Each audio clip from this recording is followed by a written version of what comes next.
Vamos em frente. O presidente do STF, Luiz Roberto Barroso, afirmou que a corte é um órgão com repercussão política, mas não é político no sentido partidário. Ah, então tá bom, Barroso. Legal, né? Aquela linguagem corporativista que ele adotou como presidente do Supremo. Não, imagina. O STF não virou partido, não. Tá lá no churrasco, no almoço, no jantar, com o Lula, mas. Não. O ministro do Supremo deu a declaração durante o Fórum Econômico Mundial em Davos, na Suíça. Abre aspas. Não dá para dizer que não tem repercussão política o que a gente faz. Mas, evidentemente, o modo de raciocínio de um ministro do Supremo são os valores que estão na Constituição. Gente, eu não consigo, eu preciso gargalhar, eu preciso gargalhar. Substitui aí ministro do Supremo por Gilmar Mendes, por Ricardo Lewandowski, por Alexandre de Moraes. Bota na tela de novo, produção, pode botar o print. Olha aí. Mas, evidentemente, o modo de raciocínio de um ministro do Supremo são os valores que estão na Constituição. Quer dizer, é texto de Wikipédia isso? É um ministro do Supremo genérico de que esse é o modo, são os valores que estão na Constituição? Ah, para com isso, Barroso. Aquilo que o senhor mesmo disse para Gilmar Mendes em sessão plenária vai contra o que o senhor está falando. O senhor falou que ele manipulava a jurisdição, que mudava de acordo com. Vamos resgatar, né? Para eu não falar de cabeça declarações erradas, mas ter absoluta certeza do conteúdo delas. Nós exibimos aqui na época. Então, continuando aí com Barroso, depois, enfim, de fazer esse parêntese, porque tem que contrastar as declarações das autoridades com a realidade, né?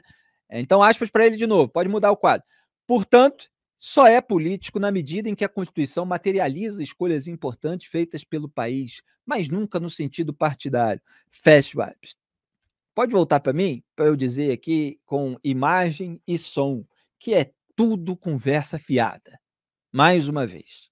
Barroso disse ainda que o progressismo sempre negligenciou a segurança pública, referindo-se a países da América Latina que atribuem o aumento da violência somente à pobreza crônica histórica e à desigualdade social. Abre aspas. O pensamento progressista sempre negligenciou, em alguma medida, a questão da segurança pública, atribuindo-a somente à pobreza e à desigualdade, o que é um fato, mas pobre também precisa de segurança pública e nós nos atrasamos. Fecha aspas. Olha só, olha só.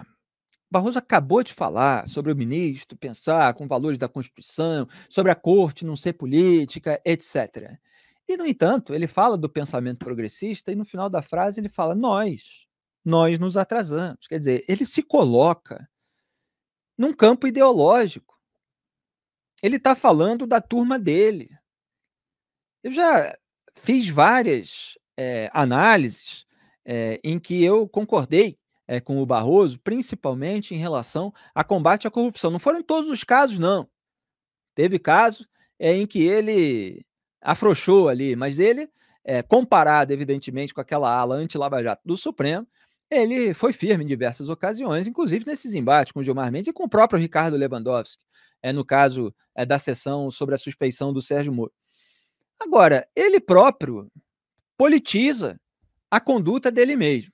Outra coisa é que ele é ministro do Supremo, deveria se resguardar, falar nos autos e tal, mas virou comentarista político também, assim como Alexandre de Moraes, está fazendo análise política. Tem um ponto aí que é verdadeiro. Nós falamos disso há muito tempo. Só pegar minhas análises eleitorais 2022 sobre questões federais e até locais no Rio de Janeiro. Quantas vezes eu falei que no Rio de Janeiro a pauta da segurança pública, a esquerda perdeu completamente. Nunca teve muito, né? Mas perdeu completamente. Porque sai em defesa de criminosos, de direitos de criminosos, a ponto de a Alerj, em determinado momento, ter aprovado vale transporte para parente de bandido preso, para ir visitar na cadeia com dinheiro da população assaltada pelos bandidos.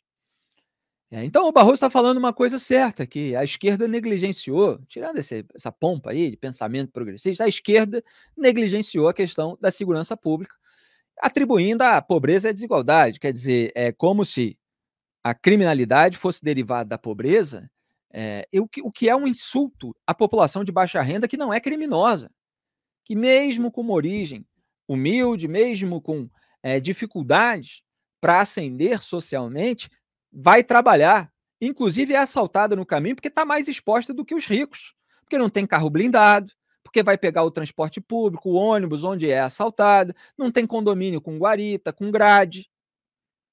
Então a esquerda realmente é um desastre em matéria de segurança pública e 15 anos de governo do PT demonstraram isso. A gente tem altas taxas de criminalidade e de homicídio, né, especificamente. Inclusive, o PT saiu do poder quando o Brasil estava no ápice ali da taxa de homicídio, com mais de 60. Bom, isso é uma outra discussão, mas que o pobre precisa ter político. O presidente do STF também afirmou que pretende organizar um evento no Conselho Nacional de Justiça para debater a política de segurança e de drogas no Brasil sem preconceito. Perdão pela extensão, Greg, só não pode deixar de comentar isso, porque eu escrevi a respeito disso anos atrás, quando eu era lá colunista na Veja, quando o Barroso falava de drogas e de aborto o tempo todo, coisa que ele continua fazendo, porque ele tem uma agenda que ele quer emplacar, né, de legalização de drogas e aborto e tal, e ele vai ali progressivamente, né, para fazer até um jogo de palavras. Então, ele tem até hoje o mesmo método que eu apontei lá atrás, podem procurar no texto. Ele fala assim que a questão tem que ser debatida sem preconceito. O que isso quer dizer? Que o pensamento dele, e teve um momento mais específico em que isso ficou claro, só procurar lá, que o pensamento dele não tem preconceito. Agora, o pensamento divergente do dele, esse tem preconceito. Tem uma regra que é estabelecida pelo Congresso Nacional. O Barroso é contrário a essa lei. E aí ele prega um debate sem preconceito, como se existisse preconceito para que essa regra seja mantida. E ele quer trazer o debate altamente racional, né, não sugado pela ideologia. Ele que fala aí, nós, do pensamento progressista, é o que ele próprio diz. Então, é claro que isso é uma técnica de manipulação para você tentar ganhar o debate, para você já estigmatizar os seus adversários, os debatedores que tenham um pensamento divergente. E só para finalizar, Barroso quer debater essas questões? Se candidata a deputado federal, se candidata a senador da República, vai debater no Congresso Nacional. Se a ministra do STF for convidado para uma comissão no Congresso, tudo bem, pode fazer a sua avaliação, né, com a devida ponderação, sem estigmatizar, inclusive, em determinados casos, a maioria do povo brasileiro que pensa diferente do senhor. Então as coisas estão fora do lugar e a gente vai continuar mostrando ao contrário, né? Da inteligência esquerdista, do establishment, da mídia, que tem esse mesmo pensamento. Quando ele falou aquele absurdo num palco da Uni, no Congresso da Uni, em que ele também se pôs como integrante de um campo ideológico, de um campo político, ele repetiu linguisticamente, né, esse mesmo erro dessa declaração que ele deu hoje. Então, é uma coisa que aparentemente está arraigada ali no subconsciente do Barroso e que, de vez em quando ele se sente muito à vontade, aflora, né? Vem ali para a luz, né? O que torna, como você bem observou, mais tola ainda a ideia de que os ministros do Supremo julgam com absoluta isenção, com absoluta distância das paixões e dos interesses políticos. Não digo que isso seja impossível. Eu acho que é, sim, possível você se pôr numa posição de isenção e neutralidade para julgar. Mas não é isso que a gente tem visto acontecer no STF. O biombo discursivo que os ministros têm tentado pôr entre as suas decisões e as suas inclinações, interesses, simpatias políticas é muito transparente. Então não dá para acreditar que eles são julgadores isentos só preocupados com os valores inscritos na Constituição. Faz tempo, infelizmente, que eu, pelo menos, não consigo acreditar mais nisso. E olha que eu me esforcei muito para acreditar nisso. Enfim, Barroso tropeçando na própria língua mais uma vez.